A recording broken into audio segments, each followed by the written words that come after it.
Hello, my name's Robert. I wanted to talk about the pardoning that Biden did to for his son.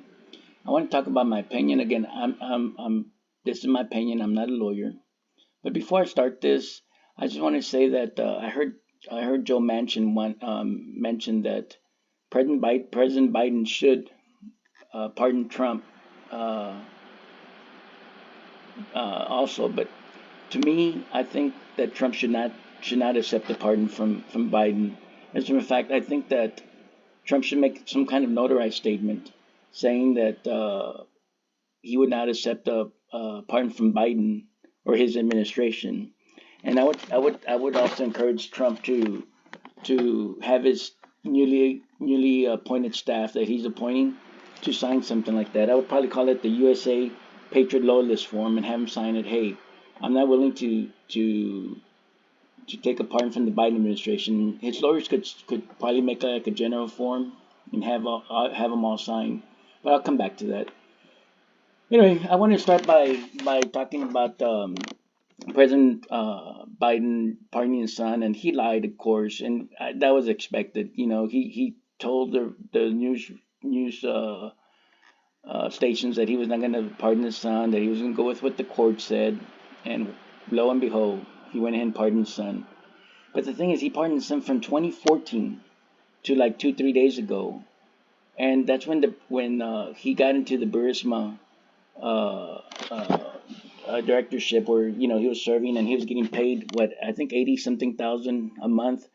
And the Biden family got a lot of money from all these organizations.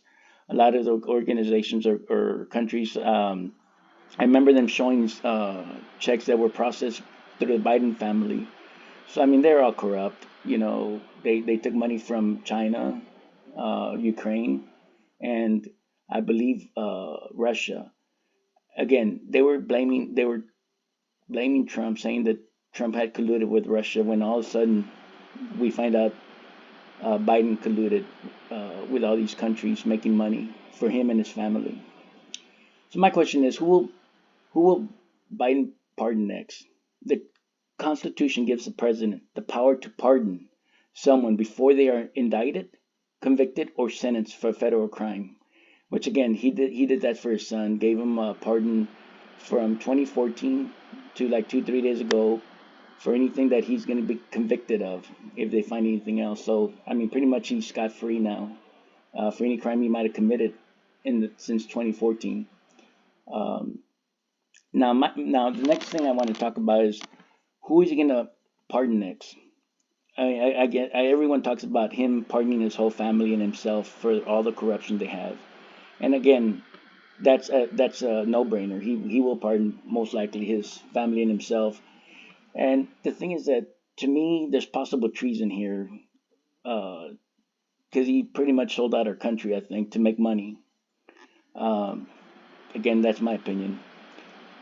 I think he's going to pardon politicians and his friends, the Democrats, Republicans, and possible, independents, any of them that had colluded with him and his family or making money off all this. He's gonna, I think, pardon a lot of federal employees from the FBI, DOJ, CIA, and other federal agencies. I mean, look at Mayorkas. I heard he was already asking for immunity. And why ask for immunity if you haven't done anything wrong? I mean, you shouldn't ask for immunity if you didn't do anything wrong, if you did everything by the book. I think he's going to pardon all the people that went after Trump in the lawfare, and we know he appointed all these people to go after Trump. I mean, there was even, I think, the thing where they went into the White House and talked to the Biden administration when they were going after Trump. I think they're going to pardon. I think he's going to pardon friends and celebrities that were involved in the Diddy and Epstein. I mean, there were some celebrities that they were not gonna uh, endorse these presidents, and then all of a sudden, when the Diddy stuff came out, all of a sudden they're endorsing Kamala. So to me, I think some of these celebrities are in the list, and they're gonna try to get pardoned before President Biden leaves office. Um, But I'm also thinking that they went after him uh, with the 25th Amendment. They made him go ahead and give up his candidacy for president. So that was after the debate when when they pretty much made him get out, and he went ahead and supported Kamala to take his place to run for president.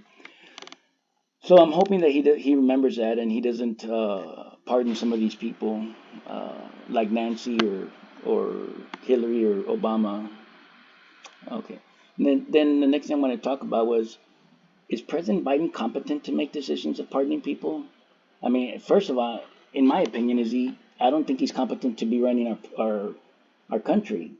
Again, we're all entitled to our opinion, and if you saw him in the debate, and it doesn't seem like he's all up there in his head, mentally capable to make decisions.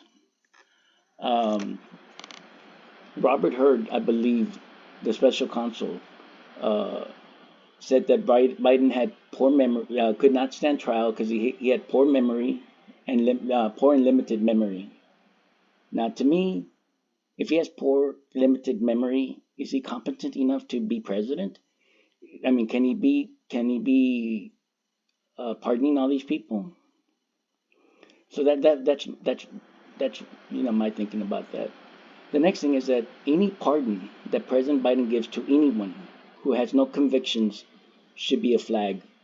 Basically, he will be telling the public who the alleged criminals are, or who allegedly is probably did something, which will give the Biden which will give the Trump administration like a heads up. Hey, this person is getting pardoned, so you might want to research. I think just because they're pardoned doesn't mean that they could still be researched. To me, if he pardoned somebody, I would see what they did and I would make it public so people could know what's going on. All these people are scared of retribution from the Trump administration, which in turn they went after Trump. Uh, they went after his family. They went after his friends. Some of them got put in prison, like Bannon. Uh, so I mean, now that the tables turned, they're scared. They're running, and they're like, "Oh, he's gonna get retribution." If you have nothing to hide, if you did everything by the book, you should not worry about retribution because you should be covered. President Trump had to go through a lot of expenses uh, to show his innocence.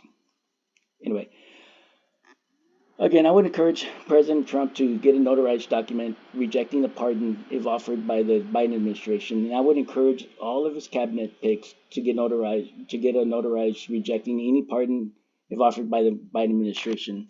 I would make a generic form, and I would probably call it the USA Patriot Loyalist form, and make it blank where you know they're rejecting any pardon and have it notarized. And then I would give it to Doge and have them publicly put it on online or somewhere, just so we can see which congressmen are willing to sign a form like that, saying that, hey, I'm loyal to our country, whether I'm Democrat, Republican, Independent. I'm loyal to a country, and I'm willing to sign a form like this. Um, anyway, the last thing I wanted to talk about was that according to Google, I looked up on Google and I was seeing how many pardons these presidents have made. President Bill Clinton had 459 pardons during his 4 year term. George W. Bush had 200 pardons. Barack Hussein Obama had 1,927 pardons.